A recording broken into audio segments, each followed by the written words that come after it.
مرتے وقت کتاب لکھ رہے ہیں، کتاب کا مطالعہ کر رہے ہیں، قنوت کی تاری ہوئی، پانی چہرے پر چھڑکا اور اس کتاب کو ہٹا کر دوسری کتاب لے لی، پھر قنوت کی تاری ہوئی، پانی چہرے پر چھڑکا، اس کتاب کو کنارے کیا، دوسرے سبجیکٹ کی کتاب لے لی۔ شاگرد نے پوچھا حضور جب اتنی نیند آ رہی ہے تو تھوڑا سو جائیں۔ جواب بڑا آسان لگتا ہے علماء کو آپ کو دیکھنا اور سننا، اور 10 گاؤں کے اندر ان کا 10 دن آپ کو لگتا ہے کوئی تکلیف نہیں ہوتی، لیکن سنو، امام مالک نے جواب دیا تم مجھے سونے کے لیے کہہ رہے ہیں؟ قوم تو اس لیے مزے سے سو رہی ہے کہ ہم ان کی رہنمائی کریں، اگر ہم نے ان کی رہنمائی کے لیے علم اور مطالعہ نہیں کیا تو کل صبح ان کے مسئلے کا جواب کون دے گا؟ یہ قربانیاں ہیں۔ آپ ذرا سوچو، آج مسجدوں کے اندر پورا قرآن سنانے والے حافظ قرآن ان کو پورا قرآن سنا دیتے ہیں جو الف با تا کا نہیں جانتے۔ کبھی آپ نے سوچا ان بچوں نے قرآن یاد کرنے کے اندر کتنی قربانیاں پیش کی؟ کبھی آپ کو حج کے لیے جانا ہو اور حج کے ارکان و مسائل کے سلسلے میں عدم واقفیت کی بنیاد پر لاکھوں روپے کے خرچ کرنے کے باوجود ایک معمولی سی غلطی کی بنیاد پر آپ حج کے فرض سے سبکدوش نہیں ہو سکتے اور آپ کا حج کمپلیٹ نہیں ہوگا۔ کون رہنمائی کرتا ہے؟ یہ علماء رہنمائی کرتے ہیں، لیکن سوچ بگاڑ دی، مینٹلٹی بگاڑ دی گئی، فکر کے اوپر یہ لگان آئی، اور آج کا پیدائشی مسلمان علماء پر کرٹیسائز کر رہا ہے، علماء کے لیے بدگوئی کر رہا ہے۔ ارے سنو، کسی قبرستان کے اندر اگر کوئی جا کر فاتحہ پڑھے، مغفرت کی دعا کرے، کانفیڈینشیلی نہیں کہا جا سکتا کہ جس کے لیے مغفرت کی دعا کی گئی اس کی مغفرت ہو جائے۔ قبرستان میں جا کر ایک آرڈینری انسان اگر جا کر کے دعا کرے، کانفیڈینشیلی نہیں کہا جا سکتا کہ اس کی مغفرت ہو جائے گی، لیکن حضور فرماتے ہیں کسی قبرستان کے قریب سے اگر کوئی عالم دین گزر جائے تو اللہ 40 روز تک کے لیے قبر والوں پر سے عذاب کو اٹھائے گا۔ تم ان کی ناقدری کر رہے ہو، تم سازشوں کے شکار ہو رہے ہو، نائبین رسول کا مذاق اڑا رہے ہو، اس لیے کہ تم علم نہیں، تمہارے پاس علم نہیں۔ تو آج ضرورت ہے دینی ایجوکیشن کی طرف بھی بڑھو اور دنیاوی ایجوکیشن کی طرف بھی بڑھو۔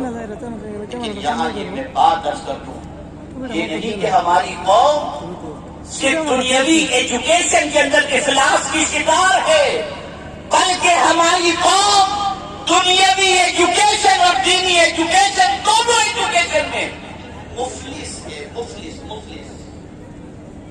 کچھ نہیں جانتے ہماری قوم۔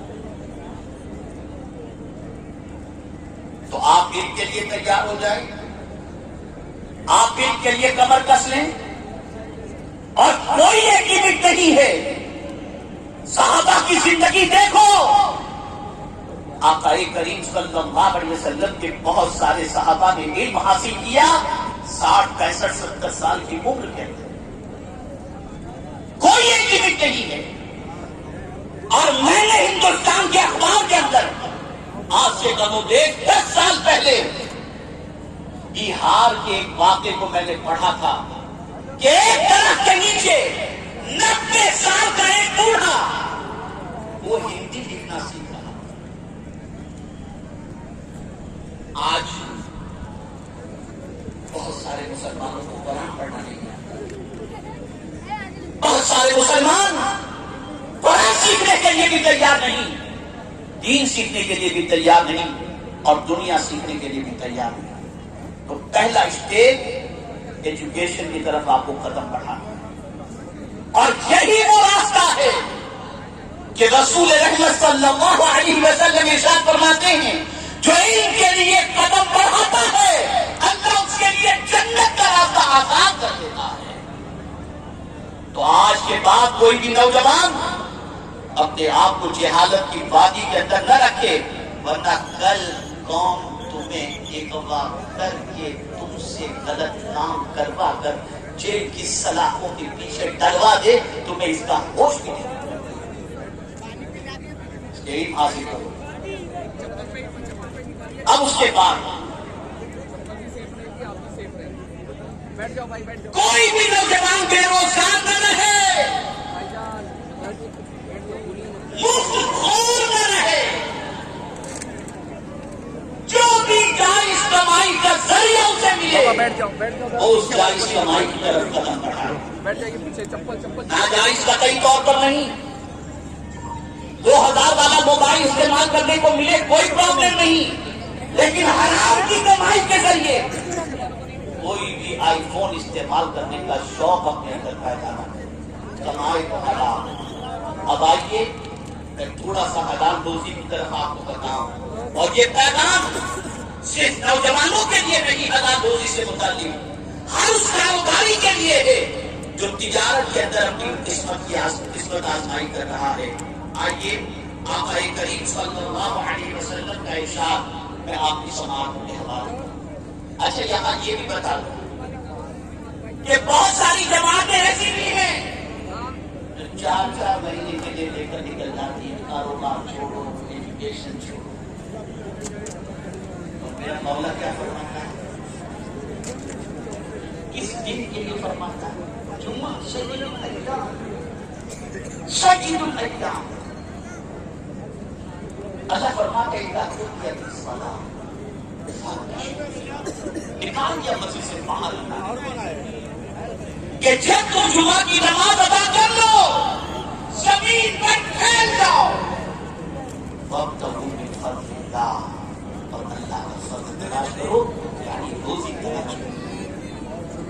اسلام یہ نہیں کہتا کہ آپ مسجد میں بیٹھ کر جوانی کے اندر اولاد و وظائف کریں۔ اسلام یہ چاہتا ہے یا تو علم حاصل کرو، محنت و مشقت کرو، اور عبادت کی عمر تو ہے ہی، اور حلال روزی کمانا یہ کوئی کم عبادت نہیں ہے۔ اللہ مسجد سے نکال رہا ہے۔ مجھے یاد آ رہا ہے سیدنا فاروق اعظم رضی اللہ عنہ تبارک و تعالی عنہ کا ایک واقعہ۔ آپ مسجد نبوی شریف میں تشریف لے گئے، آپ نے ایک جوان کو دیکھا بیٹھا ہوا ہے، جی کو روزگار کر رہا ہے۔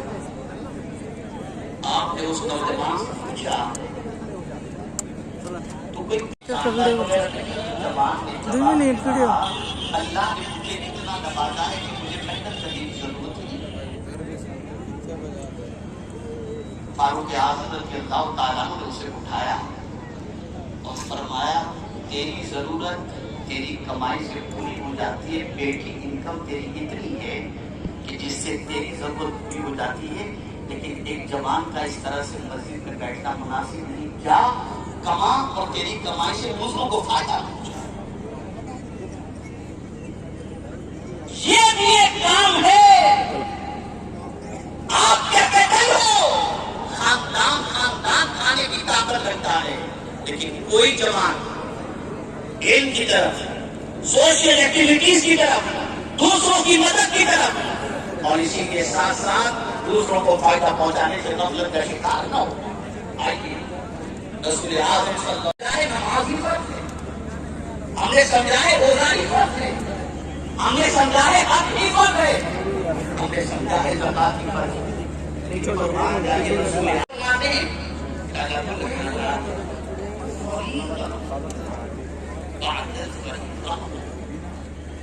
اللہ کے رسول صلی اللہ علیہ وسلم فرماتے ہیں حلال روزی حاصل کرنا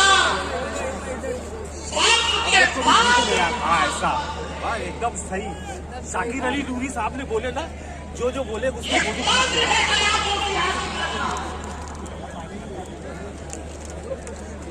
تو جب بھی کمانے کے لیے نکلو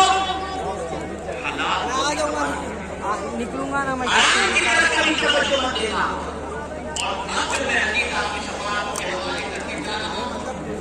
اس کے حلال سے متعلق آپ اسے سماعت کریں گے۔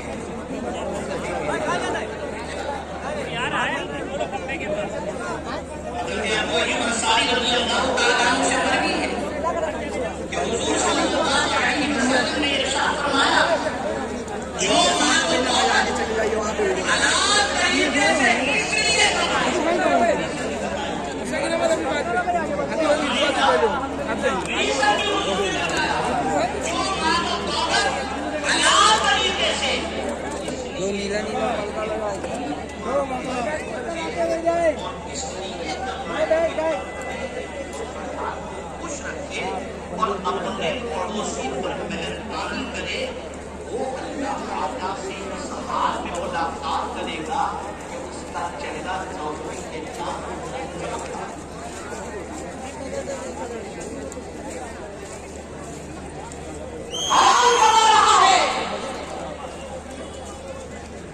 تاکہ ہمارا بچہ بھی پانے سے بچے۔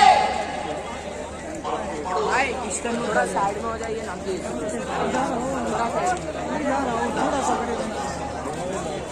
قربان چاہیے اس حلال کرانے والے کی عظمت پر کہ جب رب سے ان کی ملاقات ہوگی تو مدینے کے تاجدار صلی اللہ علیہ وسلم فرماتے ہیں کہ اس کا چہرہ جو میرے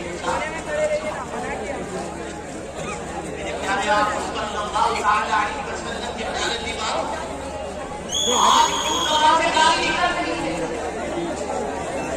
آج کیوں زبان سے بکواس ہو رہی ہے، آج کیوں زبان سے بےہودہ باتیں نکل رہی ہیں؟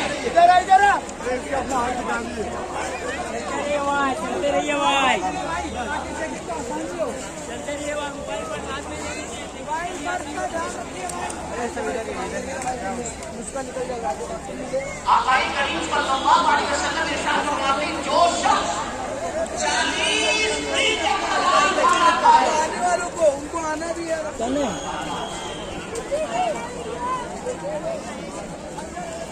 اور اس کے دل سے سماج پر پھر وہ اپنی زبان سے بولتا ہے